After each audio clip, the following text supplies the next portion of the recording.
Hello प्यारे बच्चों, आप सभी का अजीत स्टडी ऑनलाइन में बहुत बहुत स्वागत है। दोस्तों, आप लोगों ने जिस तरह पिछली वीडियो में प्यार दिया है उसी प्रकार इस वीडियो को भी प्यार देते रहिए, ताकि मैं और वीडियो आप लोगों को मैं अच्छी तरह से बना सकूं। प्यारे बच्चों, आप लोगों ने जिस तरह भी इस वीडियो को शेयर किया, सब्सक्राइबर को बढ़वाया, आप लोग इसी तरह लगे रहिए। मैं आप लोगों के लिए मैं एकदम खरे उतरूंगा।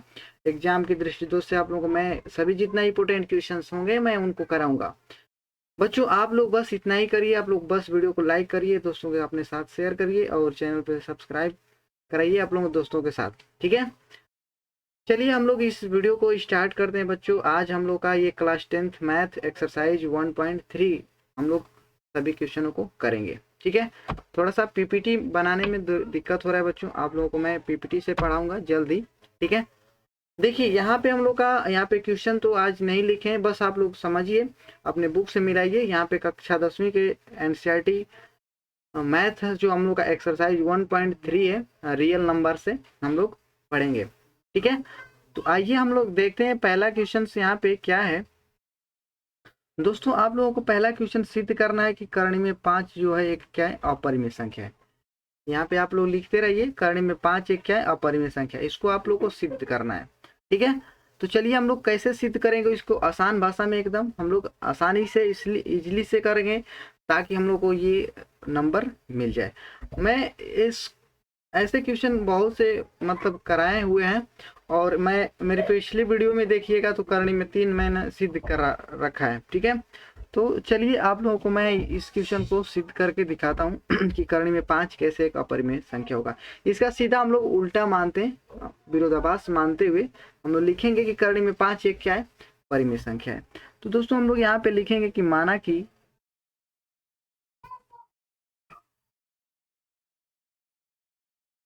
कि करणी में 5 एक परिमेय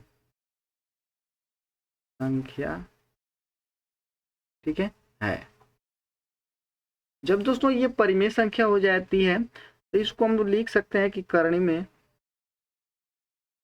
5 बराबर पी बटा के क्यू, बिल्कुल लिख सकते हैं दोस्तों, क्योंकि परिमेय संख्या जो होती हैं उन्हें हम लोग पी बाई क्यू के रूप में इंडिकेट कर सकते हैं। लेकिन यहाँ पे कुछ शर्त देता है कि जो क्यू है ना, इज नॉट इक्वल 0, यानी क्यू 0 के बराबर नहीं हो सकता है। और इसमें जो पी और होती हैं क्यू, ये पी और क्यू जो होती हैं ये क्या होती हैं, सअभाज्य संख्याएं होती हैं। ठीक है ना, पी और क्यू क्या है, एक सह अभाज्य संख्या है।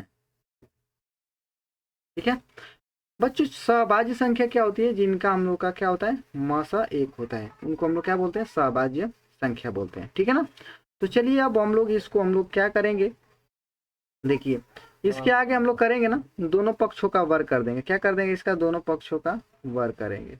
लिखेंगे कि दोनों पक्षों का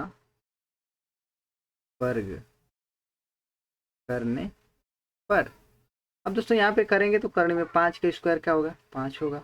ठीक है, जब भी करनी दे रखा हो तो करनी से करनी गुणा करते हैं। देखिए यहाँ पे आप लोगों को समझा रहा हूँ, है ना, करनी में गुणा करेंगे करनी में। ठीक है, 5 से, तो देखिए ये क्या होगा, 5 पचे 25 होगा, तो ये करनी में क्या हो जाएगा, 25, और 25 का वर्गमूल क्या होगा, 5 होगा। ठीक है, इसी तरह हम लोग कह सकते हैं ना कि जब करनी से करनी गुणा होता है, जब सेम चीज़ अंदर हो तो वहाँ पे ये करनी गायब हो जाती है। ठीक है ना, और यहाँ पे जो रहेगा वो उतर जाएगा, तो यहाँ पे 5 हो जाएगा।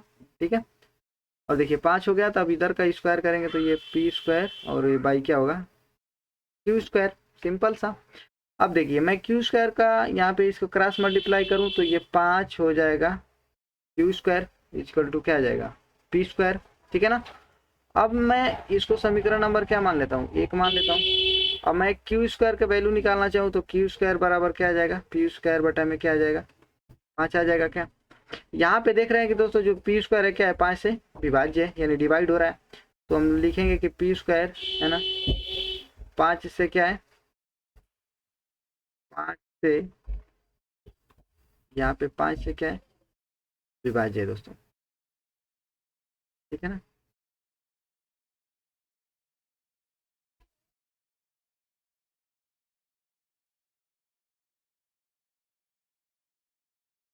5 से क्या है, विभाज्य है। अब देखिए जब पी स्क्वायर 5 से विभाज्य होगा तो यहाँ पे पी बी क्या होगा, पी बी 5 से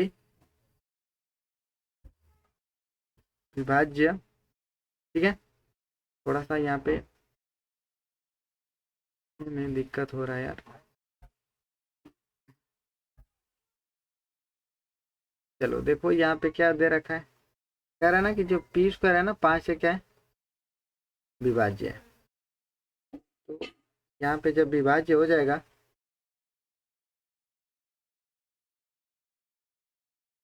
ठीक है, ये पी भी क्या होगा, 5 से विभाज्य होगा। अब हम लोग दोस्तों इसका अब हम लोग यहाँ पे देखेंगे ना, मैं अलग पेन लेता हूँ। चलो देखो अब यहाँ पे P बराबर हम लोग क्या लेना है, 5 यम लेना है। ठीक है ना, P बराबर 5 यम। यम यहाँ पे क्या है, तो यम एक पूर्णांक संख्या है। यम क्या है, एक पूर्णांक संख्या है। आप तो लिख दीजिएगा यहाँ पे, जहाँ यम बराबर क्या है, एक पूर्णांक संख्या है। अब यहाँ पे 5 ही क्यों लिए, तो आप लोगों को मैं बताऊं कि जो यहाँ पे सिद्ध करना होता है ये अंडर रूट में जो, उसी को हम लोग यहाँ पे मानते हैं। और यहाँ पे p की वैल्यू हम लोग निकालना हो तो 5 में गुणा करेंगे, 1 2 3 4, यम का मतलब पूर्णांक संख्या कुछ भी ले सकते हैं, है ना। तो यहाँ पे हम लोग का p के वैल्यू निकलता जाएगा। ठीक है ना, तो देखिए अब इसका भी हम लोग दोनों साइड स्क्वायर कर देंगे। क्या कर देंगे, दोनों साइड स्क्वायर, यानी इसका भी दोनों पक्षों का क्या कर दीजिए, वर्ग कर दीजिए। दोनों पक्षों का वर्ग करने पर करेंगे दोस्तों तो ये होगा पी स्क्वायर बराबर ये क्या होगा, 5 का स्क्वायर 25 होगा क्या, और यम का स्क्वायर यम स्क्वायर। ठीक है, पी स्क्वायर का मैं समीकरण 1 से मान रखूं तो यहाँ पे क्या आ जाएगा, 5 क्यू स्क्वायर बराबर 25 एम स्क्वायर। यहाँ पे क्या लिखूं मैं, समीकरण 1 से लिख देता हूँ। ठीक है, ये 5 से कटा देंगे, देखिए ये 5 से कटेगा, 5 बार 5 25 25, तो ये क्यू स्क्वायर बराबर क्या आ जाएगा, 5 यम स्क्वायर। ठीक है, मैं अगर यम स्क्वायर का मान निकालूं दोस्तों, ठीक है, क्या निकालता हूँ, यम स्क्वायर का मान। ठीक है ना, चलिए यम स्क्वायर का अगर मान निकाला जाए तो क्या आएगा, देखिए यम स्क्वायर इक्वल टू, इधर इधर ये चला जाएगा ना, ये साइड नीचे चला जाएगा, ये देखिए तो ये आ जाएगा क्यू स्क्वायर बाई क्या 5 आ जाएगा। यहाँ पे देख रहे हैं कि क्यू स्क्वायर जो है ना, क्यू स्क्वायर 5 से विभाज्य है। ठीक है, तो यहाँ पे क्यू भी क्या होगा, क्यू भी 5 से विभाज्य। ठीक है, क्यू भी क्या होगा, 5 से विभाजित होगा।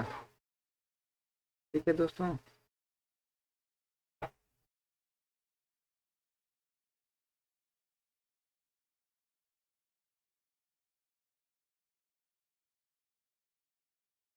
विभाज्य होगा। ठीक है, चलिए अब दोस्तों आप लोग यहाँ पे ध्यान दीजिए कि यहाँ पे इसका अभाज्य गुणनखंड केवल एक होना चाहिए, पी और क्यू का। लेकिन यहाँ पे हम लोग देख रहे हैं कि पी और क्यू का अभाज्य गुणनखंड क्या भी मिल रहा है, ए यहाँ पे 5 भी मिल रहा है। तो हम लोग इस बात को लिखेंगे दोस्तों क्या, कि पी और क्यू का एक अभाज्य गुणनखंड क्या दिखा रहा है, 5 भी दिखा रहा है। मतलब पी और क्यू का एक अभाज्य गुणनखंड 5 भी है। ठीक है, अतः हम लोगों का मानना गलत है। ठीक है ना, क्या मानना गलत है, या कल्पना करना हम लोग का क्या है, गलत है। मतलब इस कथन का विरोधाभास होता है। ठीक है ना, कि करणी में 5 एक क्या है, परिमेय संख्या। तो हम लोग कह सकते हैं करणी में 5 एक क्या है, अपरिमेय संख्या। इस तरह भी आप लोग लिख सकते हैं इस बात को। यहाँ भी हम लोग ऐसे लिख सकते हैं कि P और Q का एक अभाज्य गुणनखंड 5 भी है। अतः हम लोग का मानना क्या है, गलत है कि करणी में क्या है 5 एक अपरिमेय, एक करणी में 5, ठीक है, करणी में यहाँ पे 5 लिखिए, करणी में 5 एक क्या है, परिमेय संख्या है। हम लोग इसका मानना गलत हो गया कि करणी में 5 एक परिमेय संख्या, तो क्या होगी, करणी में 5 एक अपरिमेय संख्या होगी। यहाँ पे आप लोगों को लिख देना है करणी में 5 एक क्या है, अपरिमेय संख्या है। तो यहाँ पे हम लोग का ऐसे सिद्ध होता है दोस्तों कि करणी में 5 एक क्या हो गई, अपरिमेय संख्या हो गई। दोस्तों हमें उम्मीद है कि आप लोगों को पहला क्वेश्चन बहुत आसान तरीके से समझाया और आप लोगों को समझ में भी आ गया होगा। अब हम लोग चलते हैं दोस्तों अगले प्रश्न पे, आप लोगों को कैसे करना है, तो आइए हम लोग यहाँ पे देखते हैं। दोस्तों अगला सवाल है, हम लोग को सिद्ध करना है कि करणी में, ठीक है ना। देखिए यहाँ पे क्या सवाल दे रखा है, आप लोगों को मैं यहाँ पे लिख देता हूँ, ठीक है। अगला सवाल है हम लोगों का दूसरा, ठीक है। दूसरा सवाल है दोस्तों कि 3 प्लस 2 करणी में 5 ये क्या है, अपरिमेय संख्या है, ठीक है। तो दोस्तों जिस प्रकार हम लोगों ने पहला सवाल किया, सिद्ध किया, मतलब उसी प्रकार इसको भी हम लोग सिद्ध कर सकते हैं। तो हम लोग इसका मानेंगे, माना कि, ठीक है, 3 प्लस 2 करणी में 5 एक क्या है, परिमेय संख्या है, ठीक है। हम लोग मान सकते हैं, मानने में क्या जाता है। तो 3 प्लस 2 करणी में 5 बार हम लोग क्या लिख सकते हैं, P बाई क्यू लिख सकते हैं, बिल्कुल, क्योंकि P बाई क्यू के रूप में हम लोग इसको इंडिकेट कर सकते हैं, जहाँ P और बाई क्यू या P और Q क्या है, भाज्य संख्या है, ठीक है ना, क्या है, भाज्य संख्याएं हैं। और Q इज नॉट इक्वल क्या होना चाहिए, यहाँ पे 0 होना चाहिए। तो ये सभाज्य संख्याएं दोनों होती हैं, ठीक है ना, इनका केवल मासा क्या आना चाहिए, 1 आना चाहिए। अगर मैं 3 को इधर भेज दूँ, है ना, 3 को अगर मैं इधर भेज दूँ इस साइड में, RHS साइड में, तो ये क्या बचेगा, 2 करणी में 5 बराबर P बाई क्यू और माइनस क्या 3, ठीक है। अब यहाँ पे देख रहे हैं 2 इधर भी है, तो 2 को इधर भी भेज दीजिए, तो करणी में इधर 5 बचेगा क्या, तो करणी में 5, ये देखिए P और इधर ये आएगा तो भाग होगा, तो ये 2 क्यू हो जाएगा और माइनस ये 3 बटा में इसमें भाग चला जाएगा, तो ये दोनों में ये भाग चला गया 2 से, ठीक है। तो देख रहे हैं कि P बाई क्यू को हम लोग क्या माने, परिमेय संख्या, इधर भी परिमेय संख्या। लेकिन अभी हम लोग दोस्तों क्या सिद्ध किए कि करणी में 5 एक क्या था, अपरिमेय संख्या होती हैं। यहाँ पे देख रहे हैं ये पूरा टोटल यहाँ पे ये हम लोग का क्या सिद्ध हो रही है, ये हम लोग का सिद्ध हो रही है परिमेय संख्या, क्योंकि 3/2 और P बाई क्यू है ना, और यहाँ पे टोटल यहाँ पे दिख रहा है परिमेय संख्या। लेकिन हम लोग अभी परिमेय, इधर भी परिमेय संख्या होना चाहिए, ठीक है ना, इधर भी क्या होना चाहिए, परिमेय संख्या होना चाहिए, है ना। तो यहाँ पे देख रहे हैं कि करणी में 5 अभी हम लोग सिद्ध किए हैं कि अपरिमेय संख्या है करणी में 5, तो इस कथन का विरोधाभास होता है दोस्तों, ठीक है ना। यहाँ पे करणी में 5 भी एक क्या होना चाहिए, परिमेय संख्या होना चाहिए, एक परिमेय, ठीक है ना, परिमेय। चलो यहाँ पे लिख देते हैं, तो लो लिखते रहो, परिमेय संख्या है, ठीक है। तो दोस्तों यहाँ भी परिमेय संख्या, यहाँ भी परिमेय संख्या, लेकिन इस कथन का विरोधाभास होता है कि करणी में क्या है, 5 अपरिमेय संख्या है ना। अतः हम लोग पूरा को कह सकते हैं, इसी से तो सिद्ध हुआ है ना, तो 3 प्लस 2 करणी में 5 एक क्या है, अपरिमेय संख्या हो गया, ठीक है। आप लोगों को समझ में आ गया होगा, क्लियर।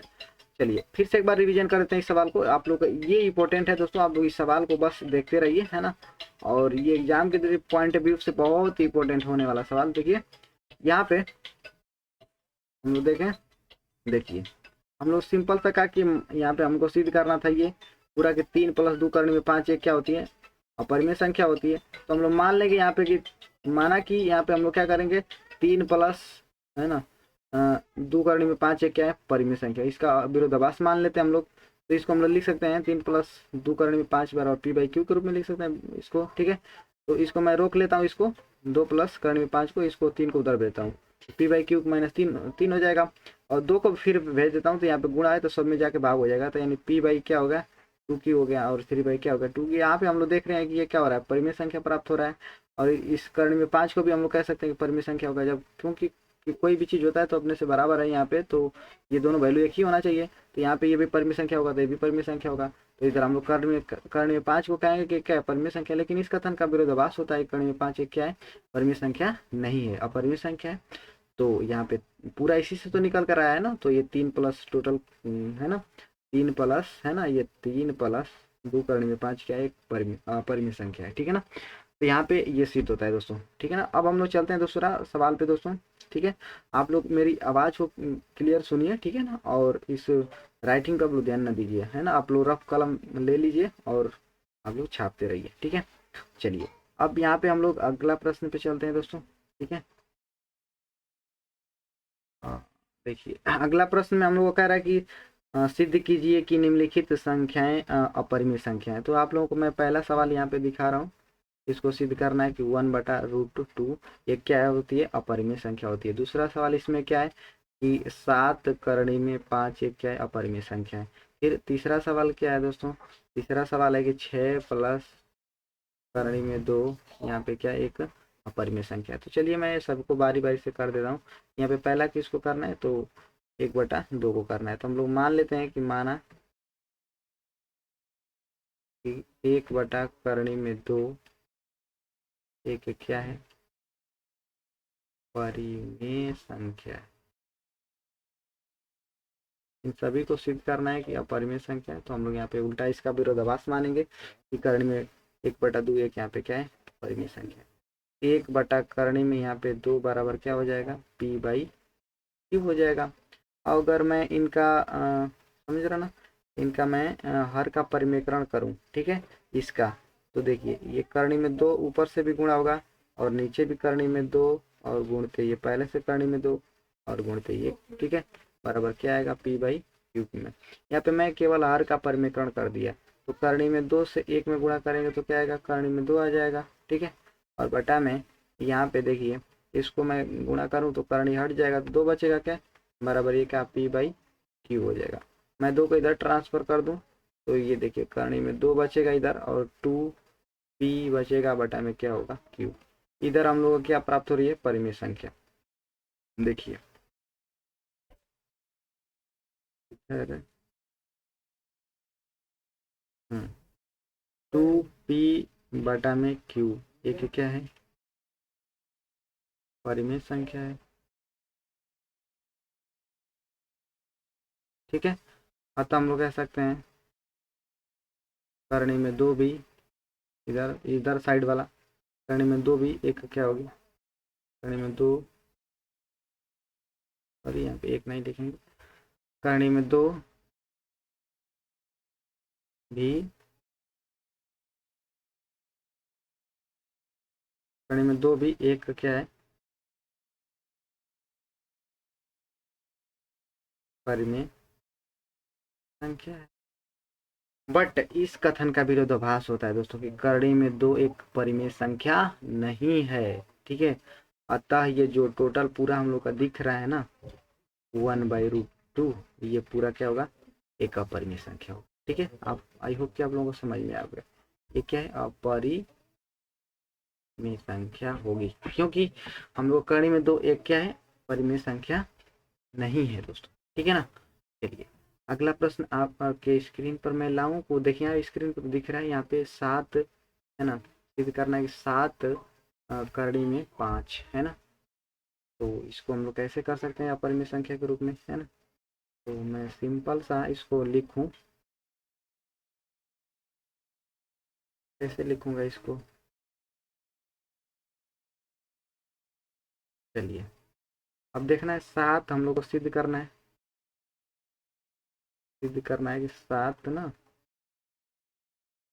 5, हाँ देखिए यहाँ पे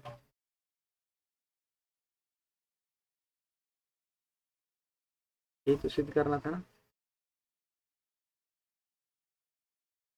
क्या सिद्ध करना था,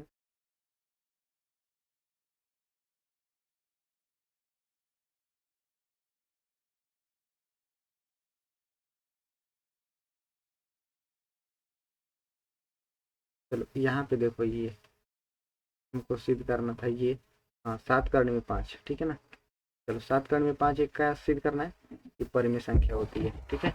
तो इसको हम लोग क्या कर सकते हैं कि माना कि, है ना, 7 करने में 5 एक क्या है, परिमेय संख्या है। हमको सिद्ध करना है अपरिमेय संख्या, इसको मान लेते हैं परिमेय संख्या। तो 7 करने में 5 बराबर क्या लिख सकते हैं, p/q, ठीक है। मैं इन दोनों 7 को इधर भेज दूँ तो करने में 5 बराबर क्या होगा, p और बटा में क्या, 7 की। देखो यहाँ भी सेम वही बात, ये क्या हो रहा है, ये यहाँ पे देख रहे हैं हम लोग परिमेय संख्या प्राप्त हो रहा है, तो यहाँ पे लिख दो ना आप लोग, है ना, 7 p बटा में 7 q, है ना। एक क्या है, एक परिमेय संख्या है, ठीक है। तो यहाँ पे करने में 5 भी एक परिमेय संख्या होगी, ठीक है। बट आप लोग, परंतु इस कथन का, परंतु इस कथन का विरोधाभास होता है, ठीक है।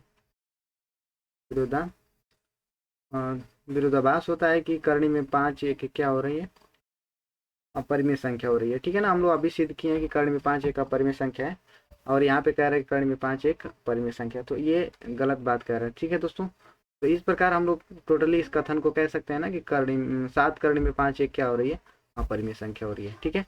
आई होप कि आप लोगों को ये समझ में आ गया होगा। चलिए अगला प्रश्न पे हम लोग चलते हैं दोस्तों। देखिए अगला प्रश्न हम लोग का क्या बोल रहा है, देखिए अगला प्रश्न है हम लोग का कि 6 प्लस करणी का 2, है ना। सिद्ध कीजिए कि 6 प्लस करणी का 2 क्या होती है, एक अपरिमेय संख्या होती है।